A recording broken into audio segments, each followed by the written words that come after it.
I thought it was a very difficult language to get around, but it was actually made me laugh. It was a funny language because it was so expressive. You know, like I don't remember the words now, but if I hook up with my cousin, she, actually they had Yiddish in their family as well. She knows all the Yiddish words. Like if I burp a lot. She'd go, "What are you grepsing for?" And I'd be like, "Grepsing? What are you talking about?" So there's certain words, and it's just got such character. I was actually quite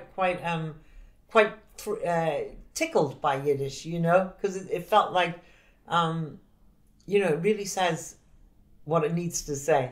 There's certain phrases, and it's quite humorous. It's certain phrases, certain turns of phrase, and certain there's an attitude in it that is almost like a it's like not mocking but like a taking the piss, and or just, you know, there's certain kind of certain attitude in it that I quite liked. Not so cut and dried. It's got a lot of character. It's like Chinese. When my partner tells me a Chinese saying, like, for instance, when we're having dinner and we talk about something uncomfortable or something awkward or something serious, she'll say, "Oh, now you're sending the food down the backbone."